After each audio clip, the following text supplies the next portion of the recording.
Chris. Hey, Happy 2023.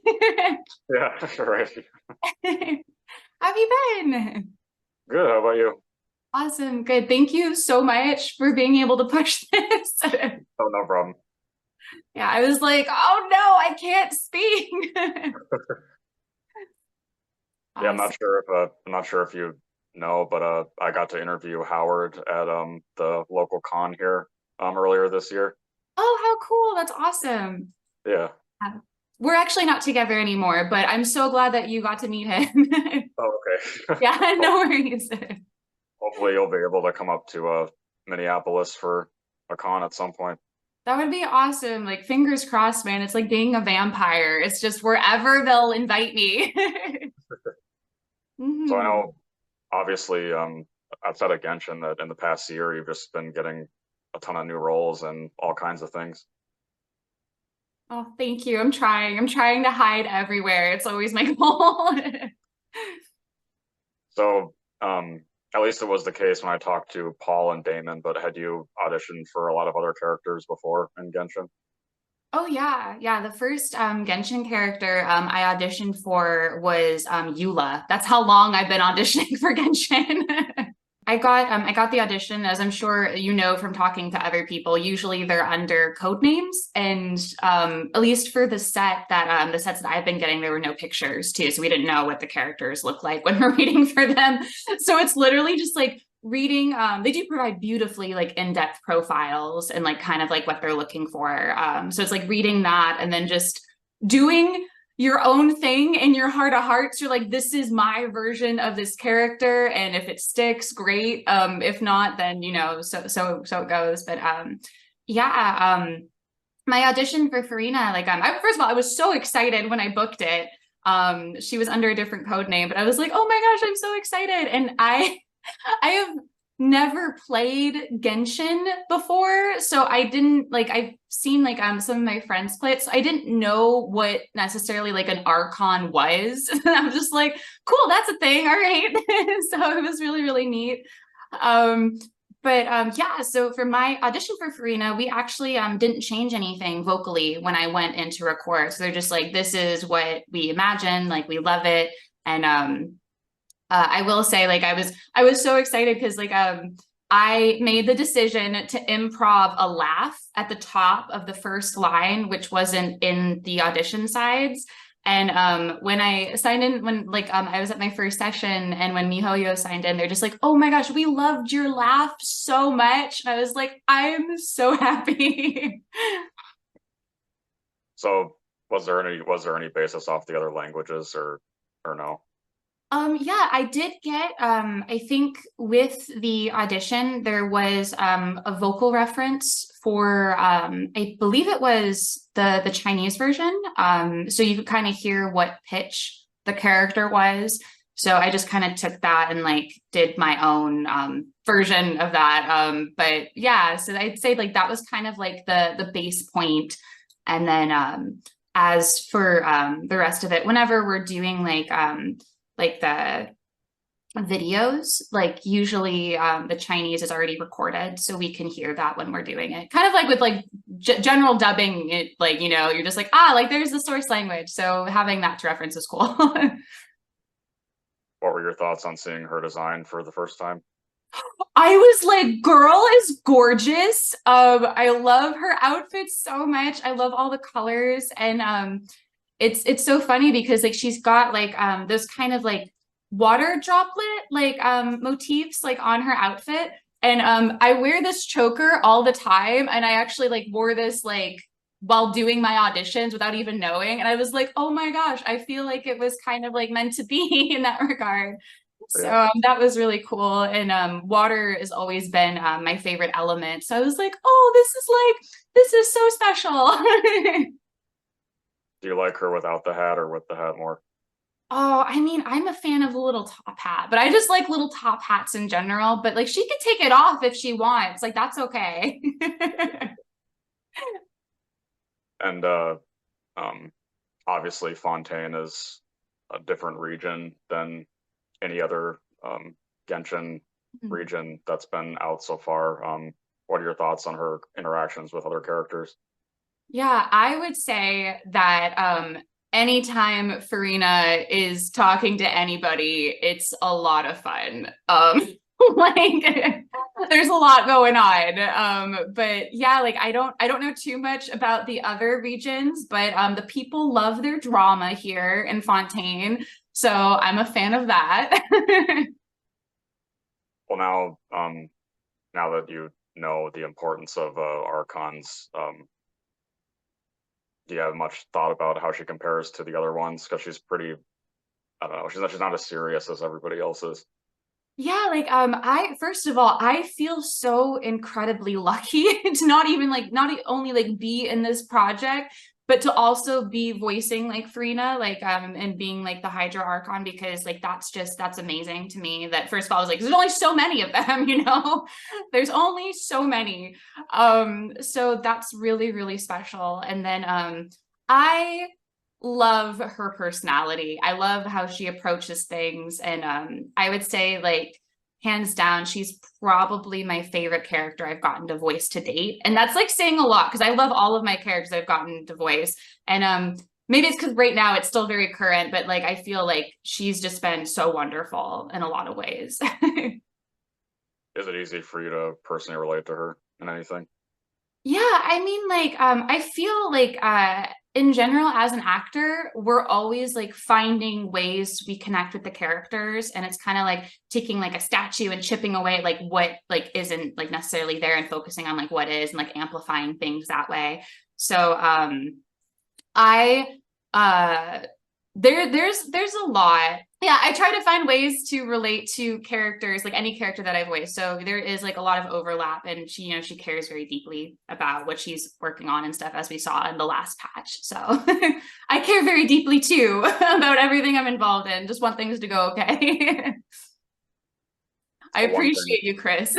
yeah, one thing that a lot of people picked up on was the change in um and how dramatic she can get, where she's telling in the scene where she's telling everyone to stop to stop staring at her, and your Yeah. voice even changes more dramatically in that too. Yeah, it was that scene in particular was like there's interesting. Like as I'm sure you guys have noticed with Farina, she's kind of like all over the place. um and it's you know like I I think I mentioned this when we talked about Comey last year, but like I grew up with social anxiety disorder. Yeah. So I definitely don't like to be stared at either. So I get it. Whereas I might personally be very meek and just like, ooh, I don't like this. Like she did not take it well. Do you think that she cares more for New Valette than she lets on? I think their dynamic is very interesting, right? Like there's a lot of like different like things coming into play. I believe that she does care a lot for probably all of Fontaine than maybe she lets on to people. Like as with the conversation that she had at the tea party where she got very serious, like, you know, she's like, I am working on stuff. Like, so I think we got to see a little bit of that there, which is cool. That is another big interesting relationship aspect too, is her and Arlecchino, of course. Yeah. Props to you for saying that name. I didn't say her name because I was like, how do you say that name again? Yeah, it's interesting. She really didn't want to go to that meeting alone, man. Like she's like, I don't want to do that. It's an interesting dynamic for sure. Do you think that you'll start playing the game now? Okay, so I'm interested, but I don't have a lot of time. And people are like, oh, you have to start from the very beginning, which I understand as you do in the game, but apparently there's like a ton of content. Yeah. And of course, there's all those regions in between, but people are like, you should stream it. And I'm like, I don't know. Like, I'm not very good at those types of games. I don't know how fun it would be for other people. But I've been thinking about it. I know some friends who've started it up, and yeah, maybe we'll see.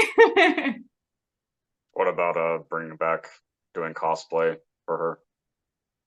It's interesting. I think Damon was like, "Are you going to cosplay her?" I'm like, "Man, I don't know." Like, there's already so many wonderful cosplays I've been seeing of her. I'm just like, maybe if enough people are like, "You should do this," maybe I will.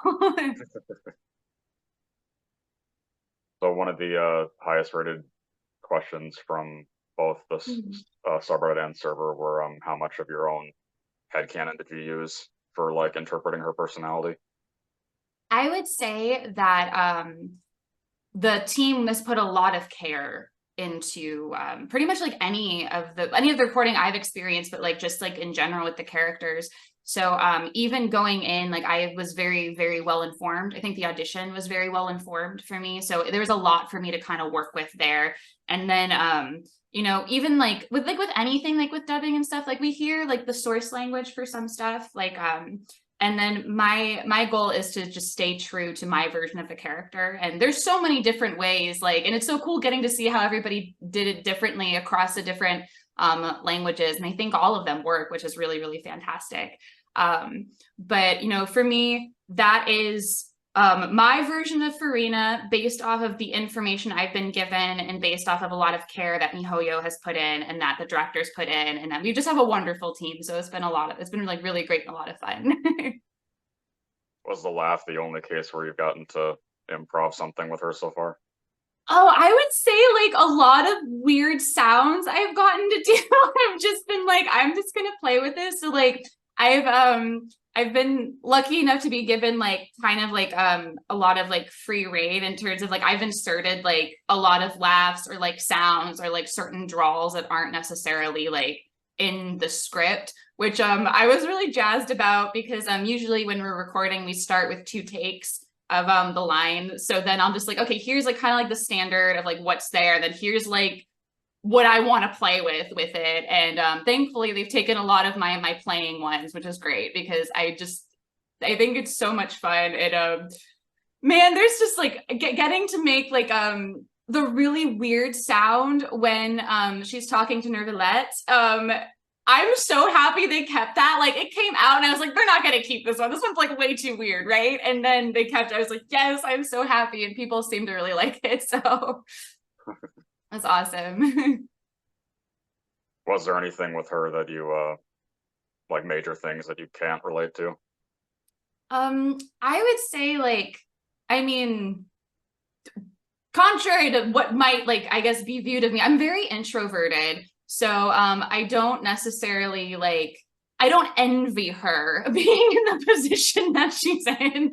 Um I don't think I would ever want to rule like a country like or any like any type of land or anything. So I would say like not that necessarily she's like yes I like I'm going to do this. I know that's not really how it works for archons and stuff, but like it's I don't relate to that. I kind of just want to like not. But I guess I'm also an actor, so like there's like the drama like overlap with in terms of like performing and like that kind of thing. So like I don't know, man. It's weird. So there's a lot that I do relate to, and I would say I think she can be like a little bit mean sometimes, and I try not to be mean. So maybe that's where it like kind of differs, I guess. I hope. And someone's like, oh, Amber's so mean. Was there a default line or anything that you do to get into her headspace right away? um, yes. We actually referenced a lot of the lines from the audition file, which again, the first thing is her laugh, and then it goes into an audition line. So every time we're getting into the character, I always do her laugh, and then like this specific line, which I think is around like the first time she meets the traveler, like that kind of like haughtiness. So it's very fun. Do you have a single favorite one in terms of like what we've heard so far?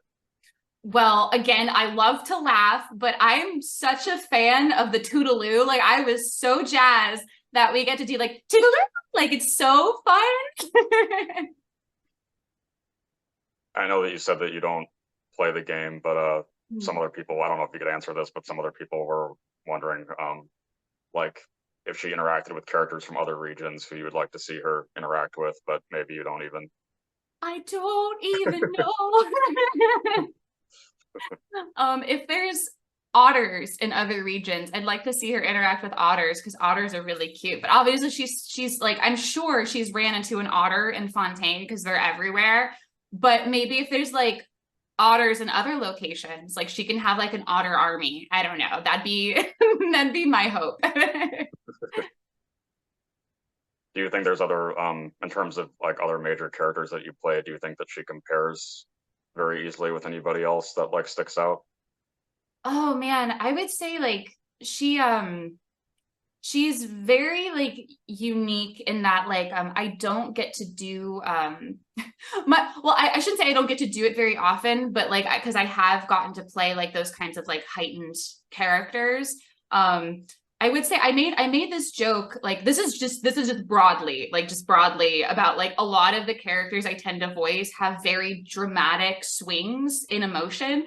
And at a panel I was on recently at a con, I was just like, you know, like I'm bipolar, they're bipolar, and somebody thought I was joking, but no, like I actually am bipolar. So I don't know if like that's why I tend to like gravitate towards characters that have these really big like mood and emotional shifts. But like with like the courtroom scene, like going from like, you know, like the nervous to like the heightened to like back to like the haughty, or like Akane and like Love Tyrant is like a classic yandere character that has these big swing shifts, and Guess and JoJo's has these big swing shifts. So yeah, like I would say like getting to do characters that have like those big shifts, kind of like I think there is some overlap there. And then again with the laughing, like Miss Joke laughs a lot, like Furina laughs a lot, and there are these big like kind of laughs. I know there's other characters I voice that have crazy laughs. I think May's got some laughter. So weird, yeah, I guess weird overlap in that regard. Yeah. I guess there were some people too that they expected when you did get a Genshin character that you would use the like Dami Mommy voice that you have like for Ino and other characters.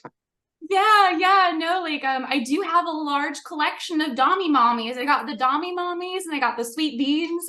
Yeah, I'm really excited that like I've gotten to use the voice that I did for Farina, because like I have been voicing a lot of like more mature Dommy mommy ladies, and so it was really fun and refreshing to get to use my higher range, which is really nice. Yeah, it's like people pointed out like the Toy Chica, and like it's kind of like in a similar pitch to Toy Chica, but like not. It's like, because I mean the emotion is different. Obviously, Farina is not a murderous robotic chicken. Like, you know, it's like it's a little different. It does seem like you've seen the amazing response from the fandom to your performance too. It's been very nice because like a lot of people have like tagged me in like some very sweet comments like online, and or they've like mentioned it or tagged me like on Instagram, like Twitter and stuff like that. So I'm just so happy people like it. Like I'm having so much fun, and I'm really like any character that I have the pleasure of voicing, like I really try to put all of myself into it, and I'm just so glad that people seem to really be resonating with that, which is wonderful. Is there anything that you'd personally like to see happen with her character? Oh man, I don't even know. Like I'm just already so happy, and I feel so blessed with like everything that's going on. And I can't obviously speak on anything that's going to happen. So I'm just, we'll see, and then maybe I'll have thoughts. We'll see. Yeah, there were a lot of people that were writing out just long paragraphs talking about how they only play it in English because of your performance now and things like that. Oh, I'm so, that's so sweet. Like I don't even know. Like it's so much of we do, Chris, as you know, because you've talked to a lot of us, like is just like in kind of the void, and like we're like, you know, we're having a great time with like the team we're working with and stuff, but we don't really like know how it's going to be received, or how people receive it until it's out in the world. I'm just so happy that people seem to like it. That's so wonderful. Have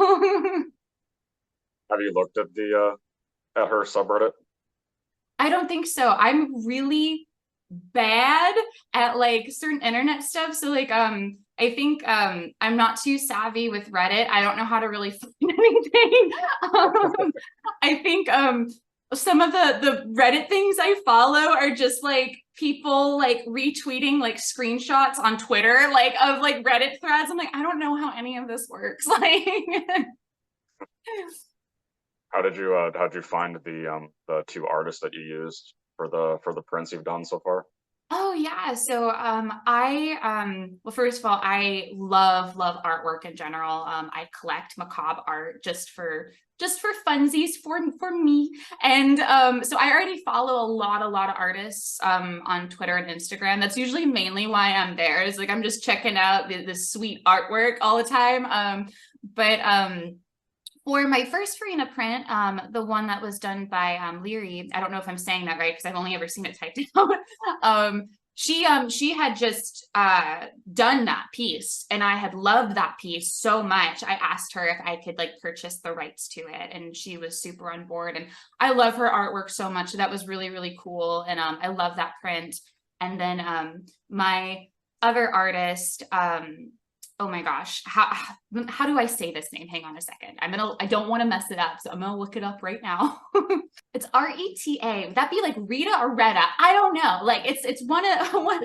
We're gonna say Rita. Well, I was following Rita already because I really liked their Chainsaw Man fan art, and then I was like, hey, I see you're open for commissions. So yeah, like I'd already been following them on Twitter, or I've seen artwork in the past, which is usually how it goes. Like I'll follow artists, or friends I know will commission an artist and be like, hey, like you should check out this person's art. So we kind of all talk to each other, and it's pretty great. And yeah, I'm super into supporting human artists. So I was like, any prints I get made, like I'm always on the hunt. Obviously, you're friends with many of people that are already in the cast too.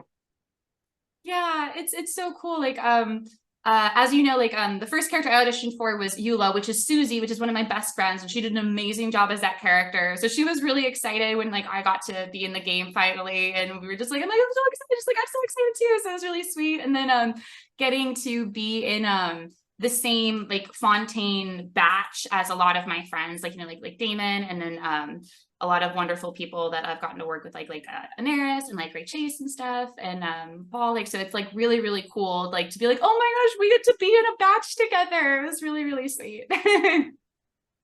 Had you worked with Chris Viola before too, or? No, actually, this was my first time ever. Like I'd never worked with him. I haven't even done like bits on like or NPCs or anything for Genshin before. So I was like, man, I'm so happy to be here. And Chris was wonderful. It's every session's been like so much fun. And then I also got to work with Brooke a little bit on a couple of sessions. So it's just a really cool team, and we're just having a blast. And that's my favorite, like having a really wonderful collaborative energy is just great. There were a lot of people that weren't familiar with the first interview we did, that they were wondering how you juggle also being a voice director on top of everything else. Oh, it's hard. It's hard. I've got you can't see it, but I've got a big wall calendar for the year right here, and then I've got like a little mini calendar, and then I've got like a digital planner, and then I've got a Google, like obviously my Google Calendar is a nightmare, but it's all organized, so it's like it's definitely difficult, but I love everything I do. Like I love acting, I love directing, and then I also run a studio, as you know. So it's like there's a lot of stuff going on. So it's very little time for other things, unfortunately. But you know, that's why I'm in therapy, and I've been slowly carving out like more time so I don't work myself to death. But yeah, it's a lot of just like being extremely organized and then prioritizing things as they come up, and then trying not to overcommit, which is very difficult because some days like I'll get up and then I'll be working from like 8 a.m. to like 10 p.m. and like maybe like a break in there, and that's because it's like like because I also do audiobook narration because I'm a psychopath, so it's like you got like you have to take care of your auditions, and you have to do like like emails, and like if you're going into studio for anything, you've got like sessions, and then if you're directing, those are like blocks of time, and then it's like, oh no, I have to record like this audiobook, and it's a little cray, but I'm super thankful and I love everything I do, so can't complain. Are you still involved in directing the cookie run updates? I am. So I've been directing the game for I think it came up on it either came up or it's coming up on its 3-year anniversary. So I've been doing that for that amount of time. And I love Cookie Run so much. I love getting to work with all the actors on it. I will say, Chris, like I crave cookies anytime we're working on this, which is dangerous because like that it's a lot of cookies. So that's a little, I'm like, oh no, I want cookies. Or we were recently doing the Golden Cheese Kingdom update, and I kid you not, I just wanted cheese all the time. I'm like, I want cheese sticks, I want quesadillas, I just want cheese so bad. But yeah, like I'm directing that still, and then Last Cookie Standing was just announced, which is a little like little animated series that the Cookie Run Kingdom team is doing. So I also directed that, so please keep an eye out. Were you involved in working on any of the redubs of the old Digimon movies that just came out? Yeah, so like I was technically because my studio did it, I was the producer on it, but that is like Marissa Lenti's like love child. So all of the hard work and everything, like I mean I did some paperwork and stuff, but like that is really just like she made it happen. Well, it was cool to see the lovely complex announcement the other day. Thank you. I'm so jazzed about it. Like I've loved that. I remember reading the manga in high school, let alone like watching the show. So it's really cool, like for it to come around like years and years later. Because I'm an old person now. From back when I first saw it. And just to be able to be a part of that, which is really wonderful. And I love Risa's ugly faces so much, and I had a lot of fun with them. So I hope people enjoy it when it comes out. One role I didn't want to talk about that I think you would have gotten it around this time last year, but the Kakegurui twin. Yes, another Dami mommy, another silver-haired Dami mommy. It was so funny because Susie voices Mikuru, and we were still roommates at the time when that was originally being recorded. So like we didn't know we were in like the same show or like who we were voicing. And then I was working with the director, and he's just like, oh, like, this is like, your sub. And I was like, oh, cool. I love being the spicy BDSM Dami mommy. Who's voicing her? And he's like, Susie. I was like, oh my gosh, amazing. So after I got out of the booth, because we were sharing a booth at the time, and Susie was going for her session, I was like, oh, I get to be your Dami mommy. We had a good laugh about it. It was fun. I don't know if you even have an answer, but do you think that you prefer using your lower register for characters, or do you like doing the high zany stuff? Man, I just love to act. Like I'll be a dog, like bark, bark, woof, like whatever you need. I'm having the time of my life. But yeah, it's really nice. Like I like to use whatever, and like I started obviously my natural voice is a lot higher than my lower voice, and then my high voice is higher than that. But when I first started practicing voice acting when I was 15, I didn't have any low range at all. And it took me, like, even as I started getting older, it took me many years to kind of develop that low range, like kind of like stretching a rubber band. And I'm very thankful I was able to get it as low as it is, and it still be comfortable and sustainable. And it took some time, but yeah, so I'll do whatever. But man, like, it's crazy because I still have some of my old recordings from back when I was like that young, and I could go so high. I'm like, I can't go that high anymore. It makes sense, but I was like, wow, I was like a little baby. I sounded like a baby. I know that you're still somewhat regularly teaching too, virtually. Yeah. Anytime somebody like I guess like places like like Strawberry Hill, or I think I did something for Real Voice at one point. Anytime somebody reaches out like, hey, do you want to do a class? I'm like, yes. I am super like excited for the like people who are trying to learn and like come up because the classes like that did not exist back when I was starting voice acting. So any wisdom I can impart or any questions I can answer, I'm happy to, because it's very confusing. And with the internet being the way it is, there's also a lot of misinformation out there, and I don't want anybody to like hurt themselves or like shoot themselves in the foot or like spend a bunch of money when they don't need to. So yeah, it's really cool that like that's like been happening more. And I feel like prior to the pandemic, a lot of those classes were reserved for in-person only. So being able to like do stuff over Zoom and like anybody can have access to that, I think is wonderful. One vocal question.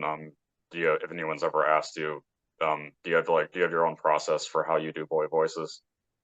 I think somebody asked me this a while ago, and during a class or something, and I am trying to figure out my process. Like, I think I've been told like I speak from a different part of my mouth and like and stuff, but like, because if I'm doing a boy voice, like I kind of like do like this, and then there's like different vocal ranges for that. But the how I'm holding my mouth or something is different. And I guess like I don't know what's happening, honestly, Chris. Like I don't know what's going on with that instrument. That's just what's coming out. But I will say my process for boy voices is to speak differently than I would as like a little girl. So if like, you know, I need to talk about, this is why I'm a voice actor. I'm like, what is like a line that I can give you an example of? Okay, I like teddy bears. I like teddy bears. So if it's a little girl, I'd be like, I like teddy bears. But if I was a boy, I'd be like, I like teddy bears. I really like, you know, it's just like this kind of, I don't want to say more aggressive because not all boys are aggressive, but it's a boyish way of speaking instead of still like speaking like I would as a girl with just a different pitch. I hope that makes sense. Yeah. That's weird. Well, I don't know. well, I'm So, sure it had to be a different kind of thing when you did young Astolfo and Vanitas, because that was so dark and intense. yeah, I was really excited about that. I love to do vocally intense work. Like I love to yell and whatnot. And I collect macabre art, so I like dark stuff. So I was like, oh my gosh, this is like really like messed up. And David Wald was directing me, who's one of my favorite directors and actors, and he's been very sweet. He's cast me as a few boy roles in the past. And he's like, you know, he's made the note of like, I love your boy voices because you talk like a boy instead of like kind of what I was explaining before. But that show is dark. That's like big murder dark. But it was really cool to see the clip where like it transitions from like the young version into Brandon McInnes's beautiful scream. Like it was so wonderful. So it was really cool to be part of in some way. I was like, oh, sweet. And like, baby, you. Has there been a standout in the last year of something that was the darkest headspace you had to go? Oh my God. I'm trying to think. I'm sure there is. Yeah, like I can't name anything specifically, but like, you know, like as an actor, you're trying to use stuff like that you've like, you know, experienced and everything. And I do a lot of like Meisner training. So it's all about kind of like, you know, reacting and like using what's there.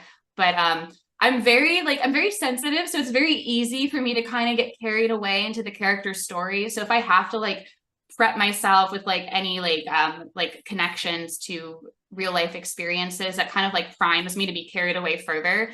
But yeah, like I can't think of anything specific like to the letter, but something for me that like I think this is like very healing in a way for like a lot of actors, because you're able to use like maybe like painful experiences and create something beautiful or create an emotional connection with people.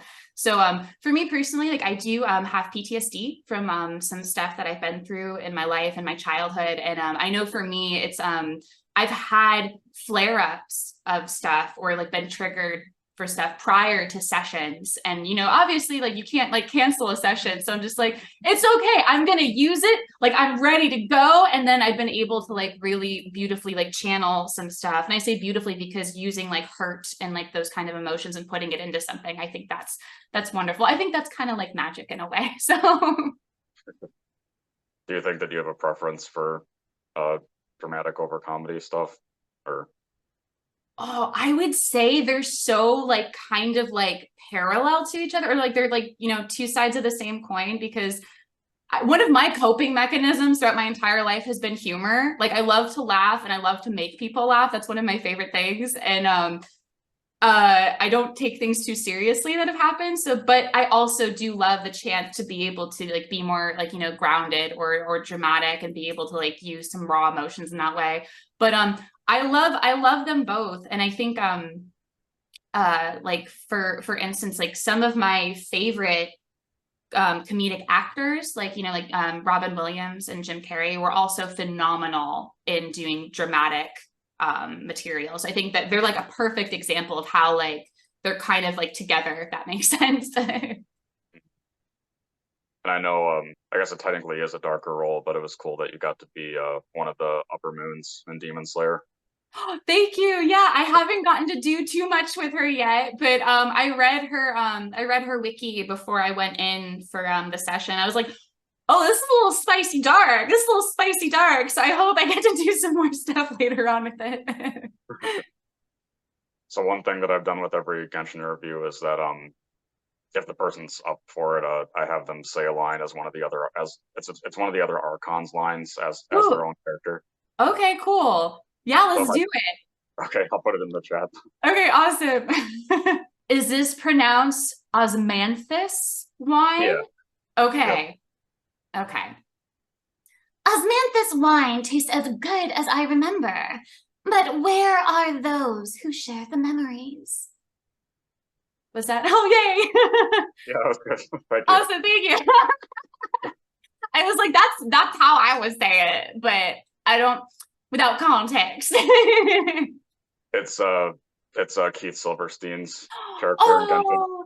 I love Keith so much. He's an amazing actor and such a kind man too. Little baby tangent, Chris. Like I remember when I was still very new to the professional industry, like in Ohio, and I had guested at like a really small convention, like well, it wasn't super small, but it was one of my first convention appearances for an indie game that I had been in. And I met Keith, and he was just so sweet and wonderful and supportive, and he is just like just really, really great vibes. And like he made me feel like I belong, and like, you know, didn't like make me feel lesser for being so new. So I just have so much respect for him. Well, that was one thing I was just about to ask is Yeah. if you've ever been like starstruck working with the like classic anime people that we all grew up with. And Oh, I mean, like, well, I try to be professional, but I remember when I was really, really new in Dallas, and I worked with Jerry Jewell for the first time, who I think is a phenomenal actor. I was like, oh, he was Kyo in Fruits Basket. I was like, Amber, you can't tell him you like his work as Kyo in Fruits Basket. Like, don't be weird. And then when I was working on Cookie Run Kingdom and Yuri Lowenthal voices Pure Vanilla Cookie, I was like, that's Sasuke. Like, you know, that's Sasuke. So I wouldn't say like starstruck, like I try to behave very professionally, but it was like, oh, how cool is that? That's a great question. And more just some general questions for people that are aspiring to get into this. Do you think that it's necessary to live in LA to do what you do, or? It's that's a great question. It's a complicated question because I do think that a lot of remote work has opened up permanently. I do think like a lot, like not all games, but I do think a lot of games are really open to remote talent. I think some anime is open to remote talent. I do think if you primarily want to be doing like a bunch of anime, you will have to live in Dallas right now. And I think if you want to do like AAA video games that might involve motion capture, or if you want to do certain prelay animation. Maybe not all prelay animation, but at least some very specific stuff you might need to live in LA. But I'm hoping that as time goes on, it becomes less of a thing. But yeah, it's an interesting place because the industry is in an interesting place because I feel it is a little more open and accessible than it was. But there are still things that are kind of like landlocked. But not as much as they were before. So that's a boon. Well, I have noticed that you guys with Sound Cadence have done a really good job of like getting some people that live all around the country and in the UK even and things like that. Yeah, thank you so much. Like it's like, you know, I guess maybe because I started in Ohio where there's like nothing, I've just very been it's very important to me to have that accessibility. So even before the pandemic and before we had kind of the system that we use now, which is like Zoom and Source Connect, there was a wonderful actor I really wanted to work with in the UK for dubbing a title. So I would record scratch tracks myself for the timing to send to him to match and then to plug it in manually because I was like, I just really want this person to be involved. And I think it's so important that opportunities aren't limited to just, you know, a couple locations because there's so much wonderful talent everywhere. And, you know, I get it. Like it's not accessible to, you know, move to a different state just for that type of work. It's not always feasible. So that's personally very important to me. So I will say my studio Sound Cadence, we will always be having those wide nets. And I don't anticipate or plan to ever like landlock something in that regard. So fingers crossed the rest of the industry follows suit, but you know, yeah. Well, I know that you can argue with it either way, but I've talked to several people in Genshin about this, that it can be a good thing that Genshin isn't union because it has so much more opportunity in that regard. Yeah, it's like I like it's really interesting in general. Like I feel like it's just complicated. Like it's just complicated. I'm just happy that there's so many opportunities in general that like are accessible to people. And I know that like it might get a little dicey. Like if you're in a whole nother country, like I don't know how that works for like union stuff. Maybe a representative would know better, but yeah, that's a fair point. So is there anything else that's upcoming or part of you can safely talk about, or no, but if you keep an eye on my socials, as soon as I'm able to post about it, I will. But I am excited for more of the Fontaine arc to drop. So yay. is there anything that you want to say to fans of Furina and her community?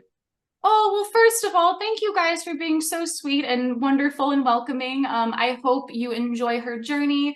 And please tag me in any fan art. I love to see fan art or cosplays that you may do. And I don't understand how Reddit works. So just whether it be Instagram or Twitter, fantastic. Thank you. I'm glad that we got to talk again. Yeah, likewise, Chris. Thank you so much. Super fun. Yeah. Have a good rest of your day then. Thank you. It's been fine up until now. And I hope, how has your day been? I hope you have a great one. Oh, thanks. Yeah. Yeah, awesome. All right. Well, until next time, friend. Yeah. Bye. Okay, bye.